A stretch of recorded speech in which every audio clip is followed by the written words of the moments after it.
श्री श्याम देवाय नमः। तो मैं आप सबसे एक बात कहना चाहूंगा। मेरे पास मेरे वीडियो में एक कमेंट आया है जो कि वो मुझसे पूछ रहे हैं कि मैं बहुत ही निराश हूं, बहुत ही हताश हो चुका हूं और मुझे बहुत ज्यादा गंदी चीजें देखने की, गंदे वीडियो देखने की बहुत लत पड़ चुकी है और मैं बिल्कुल शरीर से कमजोर हो चुका हूं। मेरी बहुत हालत खराब है। तो प्रिय, मुझे कुछ ऐसा ज्ञान देना जिससे मेरा कुछ रास्ता खुल सके, मेरा जीवन बच सके। मेरे बच्चे छोटे छोटे हैं और मैं गंदी चीजें देखता हूं। तो मैं आप सबसे यही कहना चाहूंगा मेरे श्याम प्रेमियों, अगर आप गंदी चीजों में पड़े हो, गंदी लत लगी हुई है, अगर आप किसी क्रिया को बार बार कर रहे हो, ये बहुत गलत है। ये हमारा मन मेरा इतना गंदा होता है, ये शरीर इतनी चीजों में बंधा हुआ है, ये मन के भाव में बंधा रहता है, क्रियाएं करता रहता है, गंदे गंदे दृश्य देखते रहते हो। उससे क्या होता है, उससे हमारा मन और ज्यादा प्रबल होता है। जैसे कोई क्रिया आपने की, उसके बाद में बार बार इच्छा चलेगी। इन्हीं सब चीजों को तो रोकना होता है। इन्हीं सब चीजों के लिए तो कहते हैं हमारे प्रेमानंद महाराज जी कि आपको राधा नाम का जाप करते रहना चाहिए। श्याम प्रेमियों, कृष्ण कृष्ण करते रहना चाहिए। श्री श्याम देवाय नमः का पाठ करना चाहिए। तो मैं आपको बोलूंगा कि आप जो भी मेरे भाई हैं, बहन हैं, इन सब चीजों में बंधे हुए हैं, गंदे दृश्य देख रहे हैं बार बार और गंदी क्रियाएं करते हो, उससे आपको जीवन में लाभ कुछ नहीं मिलेगा, सिर्फ आपको कमजोरी यही मिलेगी और आप एक दिन खत्म हो जाओगे, बिन मौत मारे जाओगे। आपको क्या करना होगा?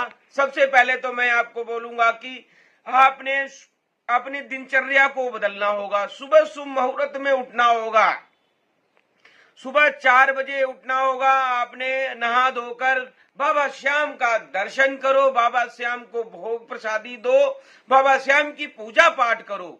उसके बाद में आपको छोटा मोटा काम भी करना होगा। ये नहीं कि फिर आप घर में ही पड़े रहोगे।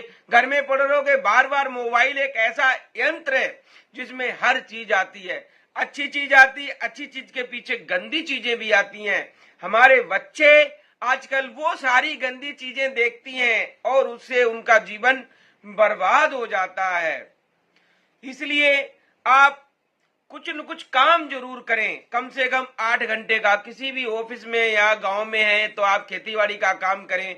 घर में पड़े नहीं रहना, बाहर निकल जाओ, कुछ भी काम करो, खेतीबाड़ी का काम कर लो। कुछ नहीं काम गांव में रहते हो, एक गाय पाल लो, गाय की सेवा करो। सुबह उठकर पहली रोटी गाय को दो, गाय के साथ में अपना जीवन व्यतीत कर। अपने मन को बदलो। जो आपका मन ये बार बार क्रियाएं करने को प्रबल करता है, बार बार दौड़ाता है उधर, उन सब चीजों से दूर रहो। गाय की सेवा करना, पक्षियों को दाना देना, उसके बाद में ऑफिस जाओ, शाम को घर आओ, बच्चों के साथ थोड़ा बिजी हो जाओ। बच्चों की पढ़ाई के बारे में देखो, समझो, सुनो। आपका मन बदल जाएगा। और एक बार आपको महीने में 11 के दिन बाबा श्याम के दर्शन करने जरूर जाना है। आपका मन जो कमजोर मन है, जो कि आप बार बार क्रिया करते हो, वो मन आपका मजबूत हो जाएगा। आप क्रिया छोड़ दोगे और ये जो आप बार बार हाथ की क्रियाएं करते हो, वो सारी क्रियाएं छोड़ देनी है।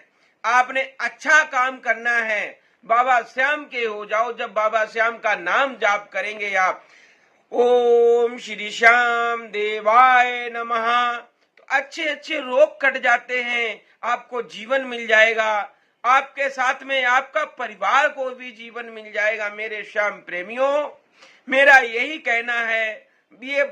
ये दास तो आपसे ये अनुरोध कर सकता है, आपको राह दिखा सकता है, करना तो आपको पड़ेगा। बाबा श्याम से जब मन क्रम वचन तीनों चीजें जब आप बाबा श्याम को अर्पण कर दोगे, गलत काम नहीं करना, गलत रास्ते पे नहीं चलना, तो बाबा श्याम आपका मन भी बदल देंगे। आपकी मन की जो शक्ति है, जो बार बार मन बड़ा लालची होता है कि ये लालच को फंसा देता है। लालच ही बुरी बला होती है, जिससे आप बार बार गलत चीजों में पड़े रहते हो। तो मेरे प्रिय श्याम बाबा के जो प्रिय भक्त हैं, बाबा का मंत्र जाप करो और सारी क्रियाओं, गलत काम करने से बचो। गलत काम में कुछ नहीं रखा, आधे जीवन में ही बुढ़ापा आ जाएगा, आंखों की रोशनी चली जाएगी, घुटनों में दर्द होने लगेगा, परेशान हो जाओगे आप, कमर टेढ़ी हो जाएगी, बुढ़े हो जाओगे। इन सब में क्या रखा? समय से पहले ये सारी चीजें आपको आ जाएंगी और आपका समय जब आएगा, जब आप पे बुढ़ापा आएगा तो आपको डंडा लेके चलोगे, दिखाई नहीं पड़ेगा। तो आपको समय से पहले क्या करना होगा? बाबा श्याम का नाम जाप। जी अलौकिक शक्ति है कलयुग में, कलयुग में अलौकिक शक्ति, बाबा श्याम नाम का जाप करो। मेरा वीडियो अच्छा लगे लाइक शेयर सब्सक्राइब जरूर करना मेरे श्याम प्रेमियों, और ये वीडियो कम से कम 10 लोगों तक भेजना। जो लोगों को ये गलत आदतें लगी हुई हैं वो लोग इन सब चीजों से बचें, भक्ति भाव के साथ जुड़े और हमारे सनातन धर्म को आगे बढ़ाएं। ये कोई बीमारी नहीं है, ये डॉक्टर नहीं ठीक कर सकता है, ये आपको खुद ठीक करना पड़ेगा, आपको खुद बदलना पड़ेगा, आपको डिप्रेशन से खुद निकलना पड़ेगा। डॉक्टर नहीं ठीक कर सकता, इसका डॉक्टर के पास इसका कोई इलाज नहीं है। डॉक्टर के पास तो सिर्फ एक इलाज है, नींद की गोली दे देगा, सुला देगा, लेटे रहोगे, उससे क्या होगा? शरीर कमजोर होगा, दिमाग कमजोर होगा, मनोबल गिरेगा। जय श्री श्याम।